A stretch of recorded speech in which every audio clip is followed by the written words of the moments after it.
The city always seemed to move faster than I could keep up with. Even on a regular Thursday evening, the streets were alive with the chatter of pedestrians, the hum of cars, and the occasional laughter that echoed from cafes lining the sidewalk. I had just finished work, exhausted but satisfied after a long day, and decided to take a detour through the park on my way home. It was a small comfort, a momentary escape from deadlines and meetings, a slice of peace before returning to the chaos of everyday life. I wasn't expecting anything unusual, just a quiet walk and the soothing rhythm of my own thoughts. But fate, as it often does, had a different plan. Turning a corner, I noticed a familiar laugh. A laugh I hadn't heard in months, yet one that instantly transported me back to an earlier, simpler time. My heart skipped, and for a brief second, I thought I was imagining things. But no, it was unmistakable. There she was, my fiancée, dressed casually, hair falling loosely around her shoulders, leaning against a bench as if the world around her didn't exist. She was talking animatedly, smiling in a way that made the corners of her eyes crinkle. And then I saw him, her ex. A cold wave of shock ran through me. I froze, unable to process what I was seeing. This was supposed to be my fiancée. The woman I trusted, the woman I loved, was laughing and leaning closer to someone else, someone she had been with before me. I couldn't move at first, caught between disbelief and a sudden surge of anger. The scene played out like a cruel movie. I could hear snippets of their conversation, enough to feel the sting.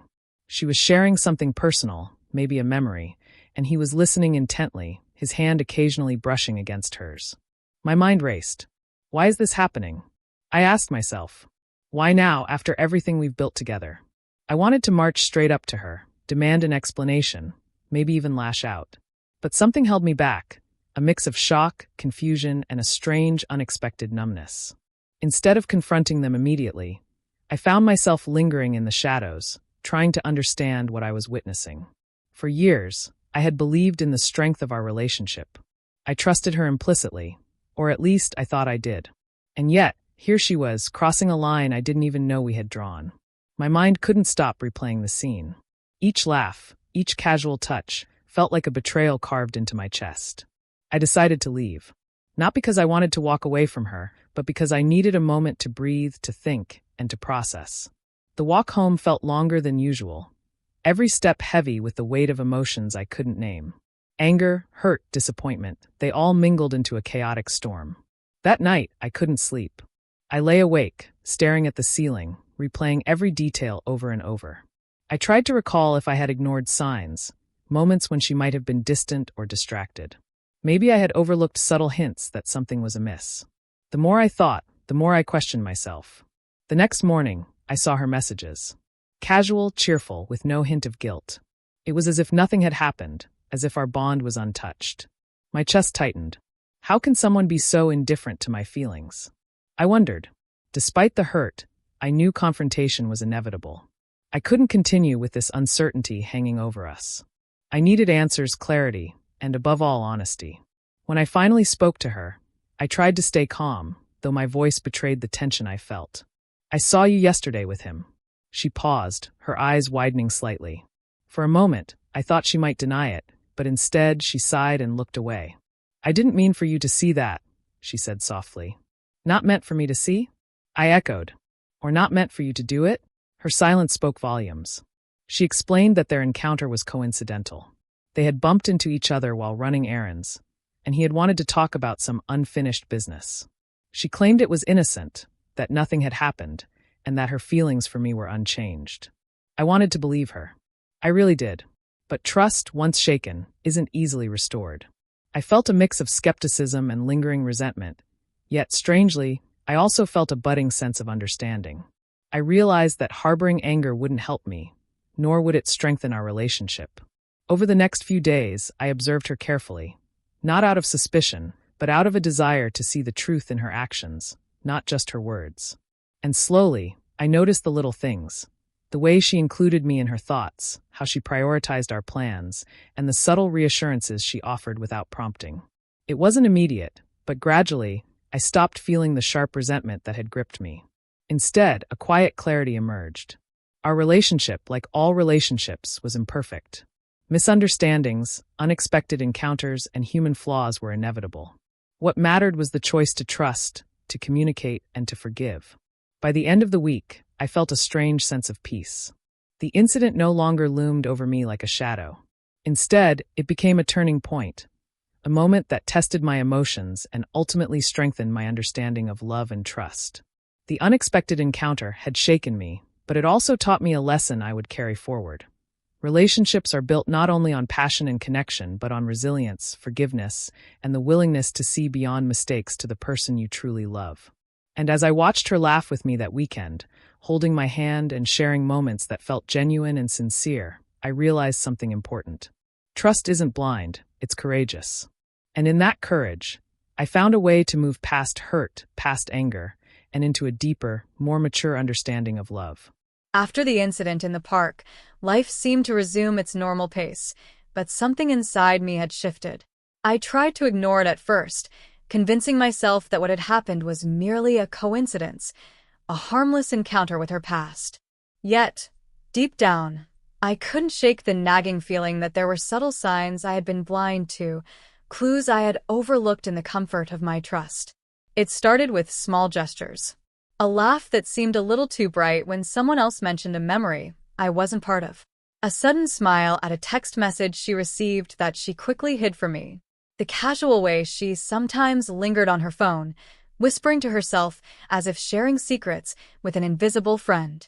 I tried not to overthink it, but my instincts, a voice I had learned to trust over the years, kept nudging me, warning me that something was not quite right. I remembered how relationships were never perfect. Everyone has moments of distraction or nostalgia, I told myself.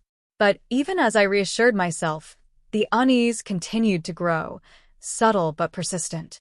One evening, I decided to join her for a late dinner at a quiet cafe downtown. I thought it might help to reconnect, to ease my worries through conversation and presence. The moment I walked in, however, I noticed a flicker of excitement in her eyes that I couldn't immediately place. My stomach churned as I tried to interpret it. Was it simply joy to see me, or was there something else hidden beneath the surface? As we talked, I couldn't help but observe her mannerisms more carefully than usual. She was attentive, yet occasionally her gaze drifted, and a faint smile appeared, quickly masked when I noticed. Each instance was fleeting, but they added up, forming a tapestry of subtle signals that my heart couldn't ignore. That night, as I walked her home, I mustered the courage to address it directly, but gently. "I don't want to accuse you of anything," I began, choosing my words carefully, "but I can't help noticing sometimes you seem distracted. Like something's on your mind that you're not sharing with me." She looked at me for a long moment, her eyes reflecting surprise and maybe a touch of guilt. "Distracted," she echoed softly. I guess I have been thinking about things from the past. But it's nothing important. I promise. It doesn't change how I feel about you." I wanted to believe her, and I did, partially. But something inside told me to stay alert, to pay attention to the small details rather than words alone. Sometimes, what isn't said matters more than what is. Over the next few days, the warning signs became slightly more pronounced. She would mention her ex in casual conversation, laughing about old memories, joking about shared experiences. It wasn't malicious, and she didn't seem aware of how it affected me, but each mention pricked a small thorn in my heart. I realized that love required more than trust. It required boundaries, clear understanding, and honest communication. I also started noticing my own reactions, the subtle swell of jealousy and hurt I had tried to suppress. These feelings were uncomfortable, but they were important signals too. They told me that I valued our relationship, that I cared deeply, and that I wasn't willing to accept behavior that might undermine the bond we had built. One evening, after a long day at work, I decided to reflect quietly on the events. I sat alone in my apartment, thinking about the laughter in the park, the late-night texts, and the fleeting smiles. Slowly, I realized that these warning signs weren't just about her actions, they were also about me.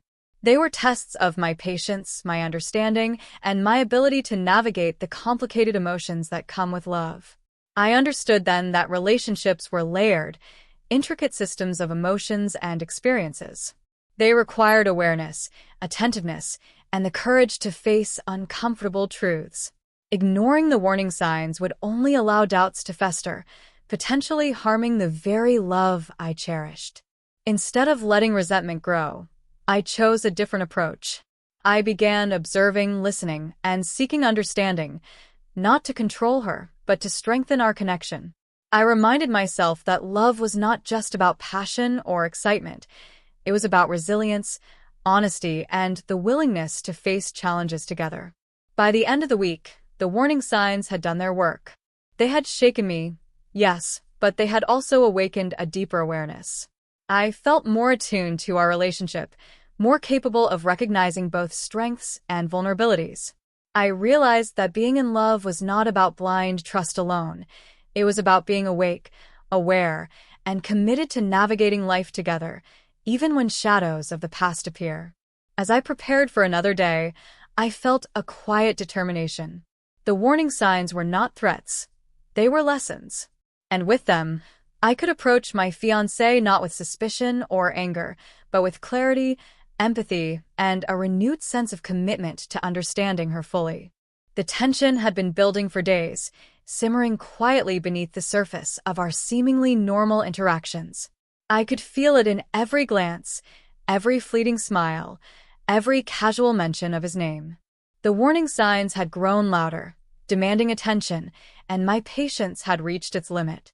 I knew the moment had come. I had to confront her. It wasn't easy. Confrontation, I had learned, was a delicate art. It wasn't about accusations or anger. It was about honesty, clarity, and the courage to express feelings that were raw and vulnerable.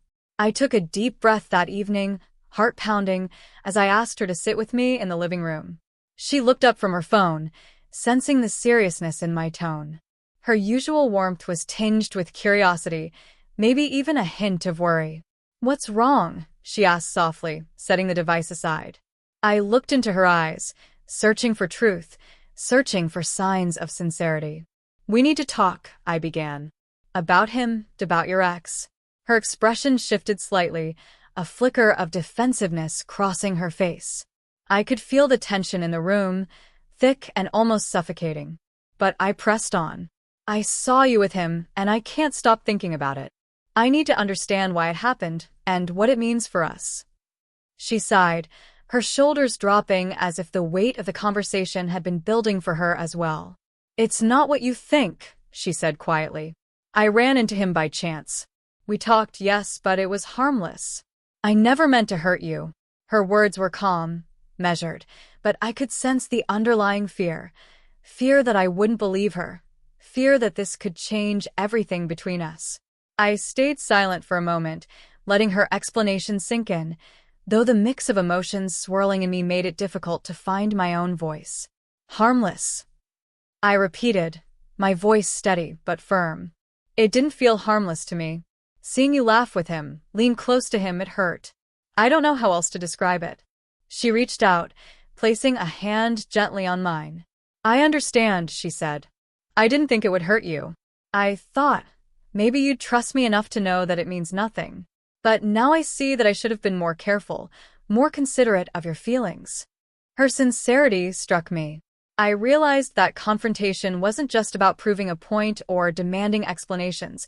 It was about opening a space where both of us could express truth without fear. And in that moment, I saw her, not as someone who had betrayed me, but as a person capable of reflection, empathy, and honesty. "I need you to understand," I said, my voice softening, "that trust is fragile.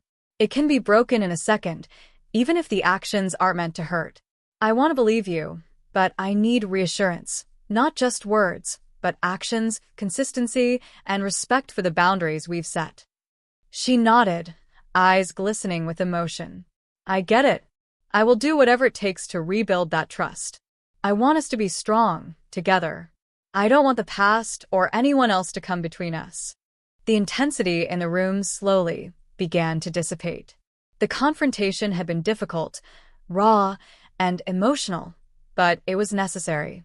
It was a turning point, a moment where we both faced the vulnerabilities in our relationship head-on.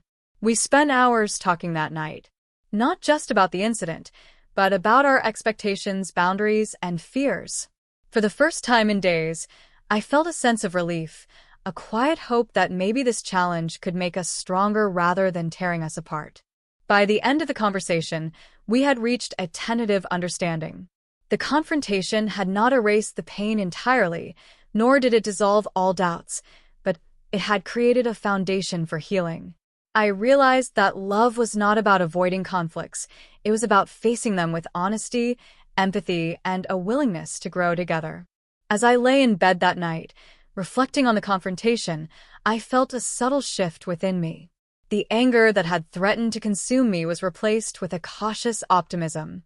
I knew the road ahead would not be easy.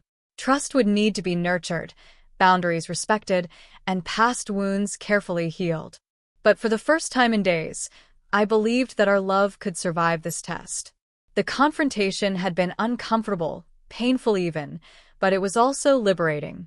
It forced both of us to confront truths that had been simmering beneath the surface and set the stage for the next chapter of our journey together. And in that quiet, reflective moment, I understood that relationships were not about perfection. They were about commitment, understanding, and the courage to face challenges together. After the confrontation, nothing felt the same, yet nothing was openly broken either. On the surface, life continued as usual. We talked, ate together, shared space. But beneath that calm exterior, something fragile had shifted. There was no shouting, no Cold War, no dramatic silence. Instead, there was something far more exhausting: emotional uncertainty. I wasn't angry the way I expected to be. I wasn't calm either. I existed somewhere in between, trapped in a confusing mix of emotions that refused to settle. Some moments I felt understanding. I reminded myself that she hadn't cheated, that she had listened when I confronted her, that she had acknowledged my pain. Other moments, resentment crept in quietly. Not loud enough to explode, but sharp enough to sting. A smile, a laugh, or a glance at her phone was sometimes all it took to bring those thoughts rushing back. I hated that about myself. I hated how my mind replayed scenes I never wanted to imagine. I hated how easily trust, once cracked, made me question things that once felt normal. And most of all, I hated that I didn't know whether my feelings were justified or unfair. She noticed the change in me, even though I tried to hide it. "You're quieter these days," she said one evening, watching me closely. Did I do something again? Her question wasn't defensive. It wasn't manipulative. It was careful, almost afraid. And that made everything harder. "No," I replied. "I'm just processing." Processing was the only word that fit. I wasn't punishing her. I wasn't testing her. I was trying to understand my own emotions without letting them control me. Some days, she tried harder than ever. She was more transparent, more attentive, more present. She shared her plans, left her phone face up, included me in decisions she once made casually. It was clear she didn't want to lose me. And that made me feel guilty. Because while she was trying to fix things, I was still struggling to feel normal again. I questioned whether that made me unfair, or simply human. At night, when we lay in bed side by side, my thoughts grew louder. I wasn't imagining betrayal anymore. Instead, I was asking deeper questions. Why did this hurt so much? Was it about her actions, or about my fear of being disrespected? Was I upset with her, or with the version of myself that suddenly felt vulnerable? One night, I realized something uncomfortable. Part of my pain came from pride, from the idea that I had believed our relationship was untouchable, that I had assumed I was different from the men who got hurt this way. And now, reality had reminded me that love doesn't make anyone immune to uncertainty. That realization didn't weaken me. It humbled me. There were moments when I looked at her and felt the same warmth I always had. Her smile still felt familiar. Her presence still felt like home. And then, without warning, doubt would return, whispering questions I didn't want to answer. Was I forgiving too quickly? Or was I holding on to pain longer than necessary? Mixed emotions are cruel that way. They don't give clear instructions. They don't announce themselves. They simply exist, demanding attention while refusing to be resolved. One evening, we sat on the balcony in silence. The city lights flickered in the distance, and the air felt heavier than usual.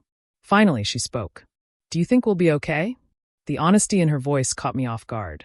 She wasn't asking for reassurance. She was asking for truth. "I don't know," I said after a pause. "But I'm trying." She nodded slowly.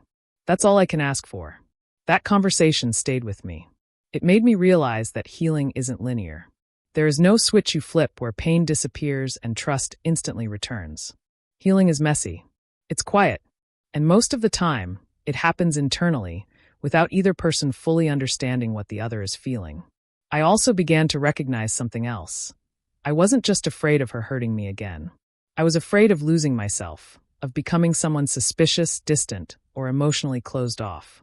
I didn't want to love that way. So instead of suppressing my emotions, I started acknowledging them.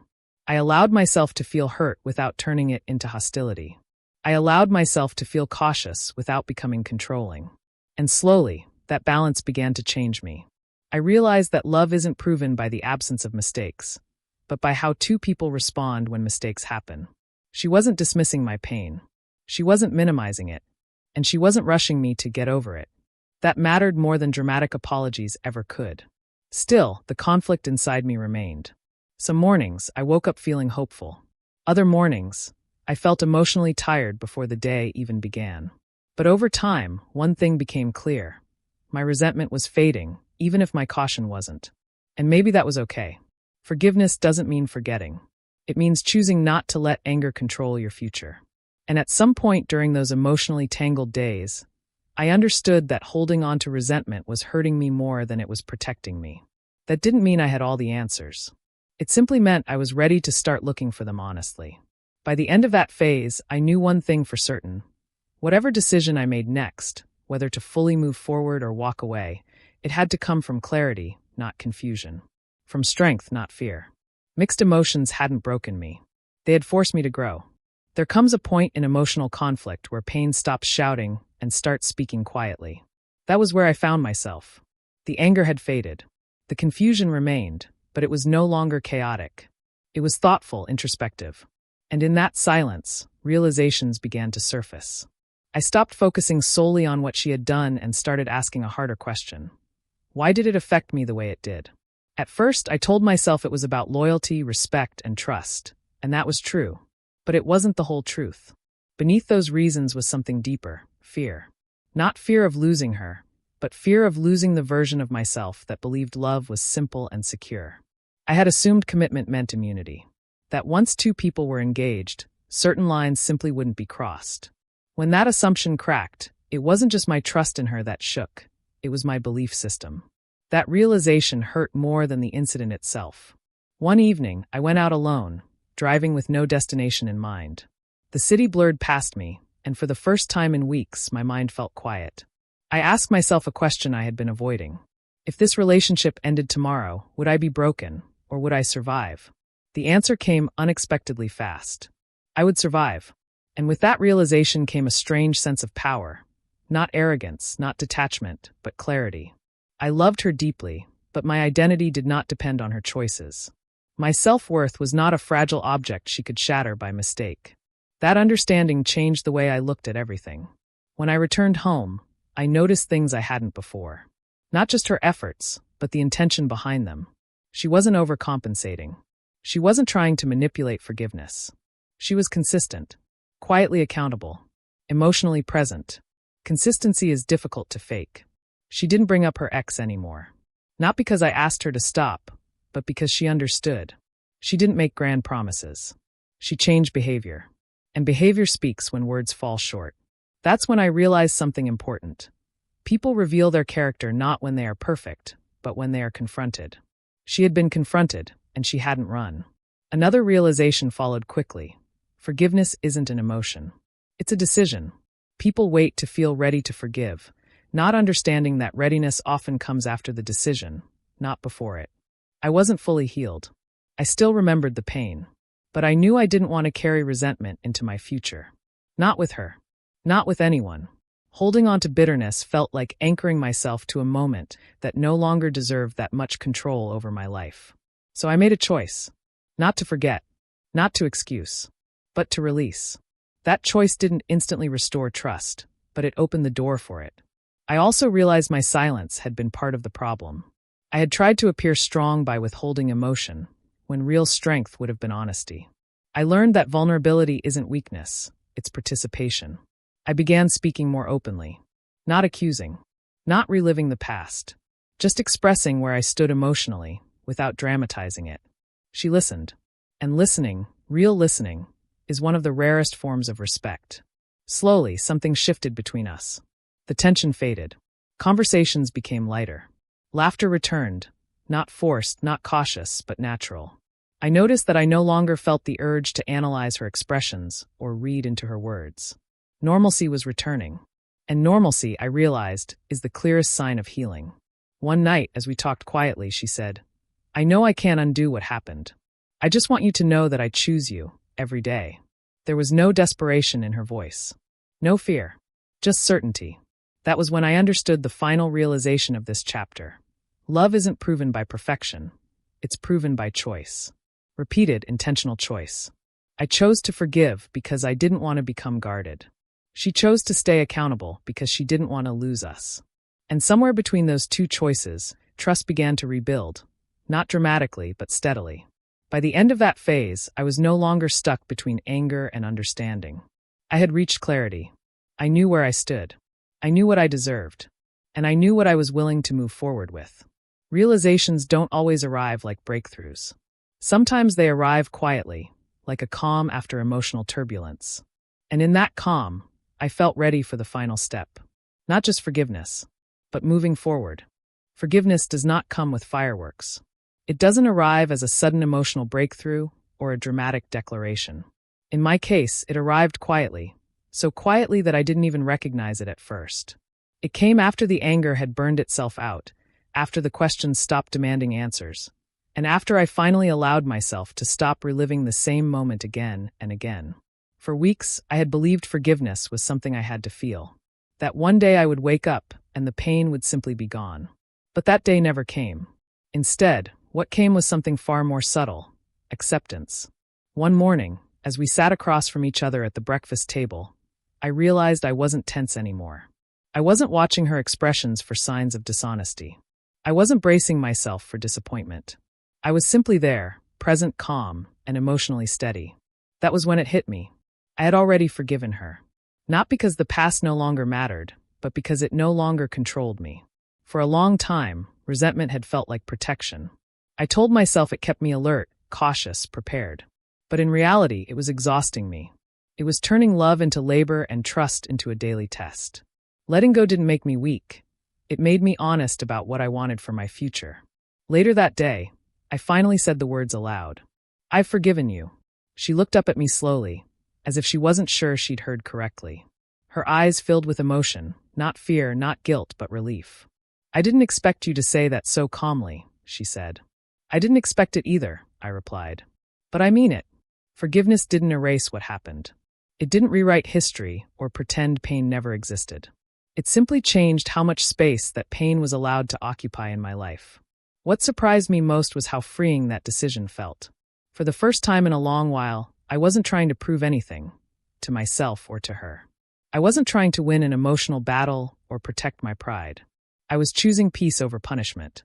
That didn't mean the relationship magically became perfect. We talked, honestly, deeply, and without defensiveness. We discussed boundaries, not as rules imposed out of fear, but as mutual agreements built on respect. Transparency wasn't demanded, it became natural. Trust wasn't forced, it was earned back slowly, through consistency. I also acknowledged my own role in the healing process. I had withdrawn emotionally instead of communicating. I had let silence speak for me when honesty would have been healthier. Forgiveness required accountability on both sides. Healing, I learned, is never one-sided.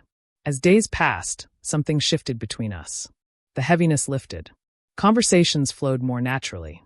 Laughter returned, not cautiously, not nervously, but genuinely. I noticed that I no longer replayed the past in my head. I no longer compared myself to anyone from her history. I was no longer competing with a ghost. One evening, while we were walking through the city, she broke the silence. "Do you ever regret staying?" It wasn't a loaded question. It wasn't a test. It was sincere, and that made it worth answering carefully. I thought about everything we had been through. The doubt, the anger, the internal struggle. And then I thought about who I had become because of it. "No," I said, "because I didn't stay out of fear. I stayed because I understood my worth and chose love without losing myself." That realization mattered more than anything else. Moving on didn't mean forgetting the lesson. It meant carrying it forward wisely. I no longer believed love was flawless. I believed it was intentional. I believed it required effort, self-awareness, and courage, especially when things became uncomfortable. Our engagement remained, but it felt different now. Stronger. More grounded. It wasn't built on fantasy or blind trust anymore. It was built on reality, and reality, when handled with maturity, can be far more stable than illusion. I also learned something important about forgiveness itself. Forgiveness is not approval. Forgiveness is not forgetting. Forgiveness is choosing not to let pain dictate your future. I forgave her not because she was perfect, but because she took responsibility. And just as importantly, I forgave myself for my overthinking, my silence, my fear of vulnerability. As time went on, the past incident became what it should have been all along. A chapter, not the whole story. Looking back, I don't resent the unexpected encounter that started everything. It tested us. And not every test exists to destroy something. Some exist to reveal what's real. It revealed her willingness to change. It revealed my capacity to grow. And it revealed that love doesn't have to end at the first sign of imperfection. Forgiveness didn't make me naive. It didn't make me smaller. It made me stronger, because it came from choice, not pressure. Today, I move forward without bitterness. Without fear. Without resentment. Not because nothing happened, but because I chose not to stay stuck in it. And that choice changed everything.